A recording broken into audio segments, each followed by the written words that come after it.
Okay guys, magandang araw sa lahat. So pag-usapan natin yung resulta ng survey ng Social Pulse Philippines. So meron silang Facebook page guys.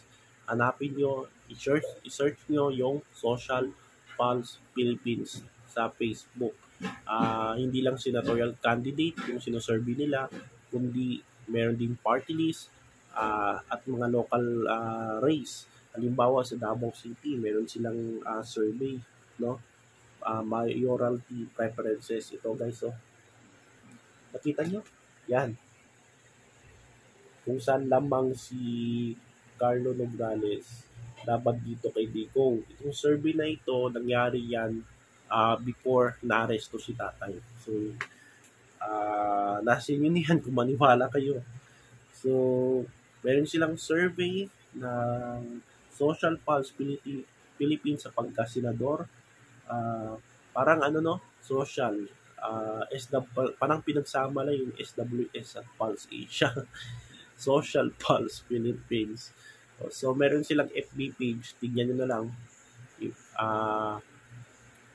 I think legit naman itong survey na ito. No?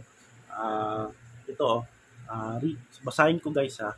A recent Pulso ng Bayan survey conducted by Social Pulse PH has revealed the top 5 preferred candidates for senator in the upcoming 2025 election. Ang survey isinagawa noong March 20 to March 27, utilized face-to-face interviews with 2,500 interviews voter, 2,500 registered voters nationwide with a plus 3% margin of error and a 95% confidence level. Survey methodology, the survey included 2,500 respondents distributed as follows. So, saan galing itong 2,500 na respondents? So, 500 in Metro Manila, 1,000 in Balance Luzon, siguro hinati sa 500. Yung isa sa 500 sa North Luzon and 500 sa South Luzon. 500 in Visayas and 500 in Mindanao.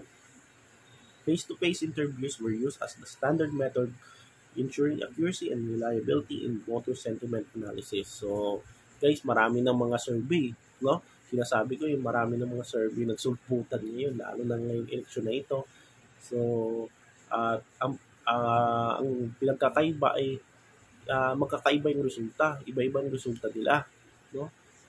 Sa pagkasenador. Sa masasabi ko lang, ito yung pinakamatindi na laban, no? Itong election 2025 sa pagkasenador, ang pinaka matinding laban kasi hindi mo alam kung sino yung mananalo eh. Unlike yung last year, alam mo na kung sino yung manalo. Ang naglalaman na lang dyan sa totoo lang ay nasa 1 to 5. No? 1 to 5 sure win na. Ang pinaglalaban dyan yung mga 6 to 12. So, dyan, ito yung eleksyon na ito ang medyo tight, no? Pinakamahirap na laban, sabi ng mga analysis sa politika. So, sino-sino yung mga pasok sa Magic 12 ng Social Pulse Philippines? So, number 1, si Erwin Tulfo. Number 2, Bongo. So, kung tatanungin nyo kung may chance ba si Bongo na mag-number 1 sa senatorial race, kasi nakikita nyo sa mga SWS Pulse Asia, medyo number 1 na siya. Pati katay din niya si Erwin at pati dito sa Publicus Asia. So, itong si Bongo, kung tatanungin nyo kung may chance ba siya na mag-number 1 sa senatorial race, para sa akin, mukhang parang mga 50-50 pa eh, no? Diyan natin malalaman kung may uubra kaya yung the power of machinery ng administration ng PBBM. Kasi still yung kanyang positive pa rin yung kanyang rating eh. So, diyan natin malalaman kung yung the power ng makinarya uubra. I'm sure uubra yan. Kasi gagamitin na nila lahat, no? Para manalo yung kanilang alyansa ng bagong Pilipinas. So, kung hindi si Bongo number 1, pwede rin si Erwin Tulfo, pwede rin si Tito Soto, pwede rin si Bong Revilla. So, yan yung mga potential na pwede mag number one sa senatorial race sa darating na botohan. So, dyan,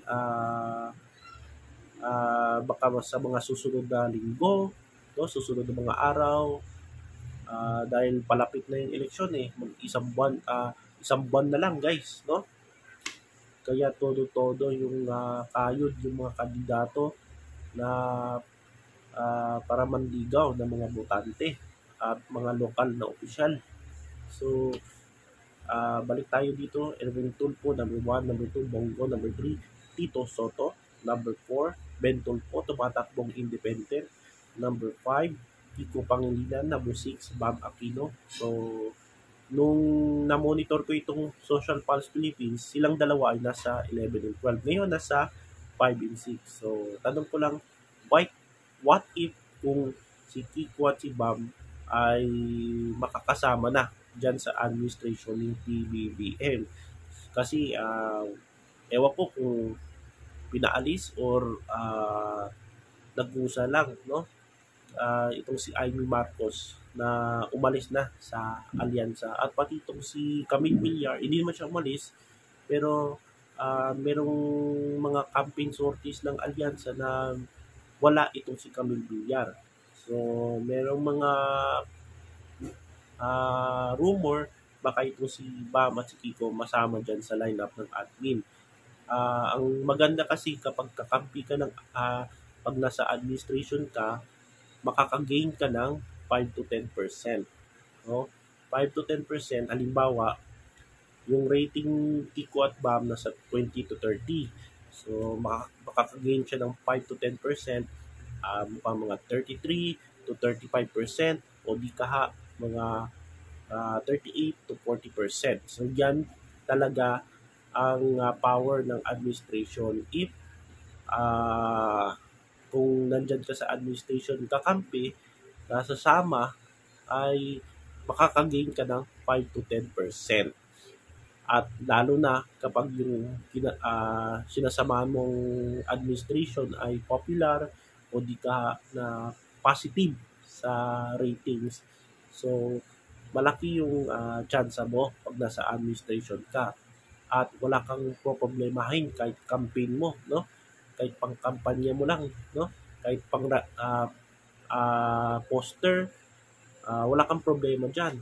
Kahit yung gastos nila sa rally, kahit yung mga pag-organize ng mga tao, wala problema din yan kasi ang pera nasa administration. So, yan yung advantage pag nasa administration ka. Pag sa opposition ka, gagastos ka, gagastos ka lang sa pwede sa'yo, no? Pwede rin sa partido mo. Kung independent ka, ganun din. Gagastos ka para sa'yo. Ikaw ang gagastos. Kampanya, etc. lahat. So, balik tayo. So, number 7, Abby Binay. Number 8, Pia Cayetano. Number 9, Tol Tolentino. Number 10, Manny Pacquiao. Number 11, Benhur Abalos. Number 12, Ping Lacson. So, ito, kita ko sa inyo, ito. Baka sasabihin nyo, nag-fake news ako. Ito. Yan yung resulta ng Social Pulse Philippines. So, hanapin nyo lang sa Facebook. So, 8 out of 12 ay galing sa alyansa. So, still dominate pa rin yung pambato ni PBBM dito sa resulta ng Social Pulse Philippines. So, nasa inyo na yan guys. Kung maniwala kayo o hindi sa survey na yan, it's up to you. So, ang importante dyan ay bumoto kayo base sa inyong puso, no? Sa isip at sa paninindigan nyo, no? Base sa inyong ano yung stand mo, no? Ano yung gusto mo sa kandidato na yan. So, ano yung meron. So, iboto nyo lang, no? Kahit hindi man pasok sa survey, iboto nyo pa rin. Hindi nyo alam. Pagdating ng botohan, pasok pasok sa Magic 12. So, yan, no? Pero, survey lang yan, guys, no? Huwag kayong magbase sa survey. Magbase kayo sa inyong nararamdaman, no? Base kayo sa inyong paninindigan at sa isip, no? Gagamitin yung isip at sa puso. So, yan yung Social Pulse Philippines survey results. So, marami tayong video ah, na pag-uusapan. So, hanggang dito na lang guys at kita-kits tayo sa next video.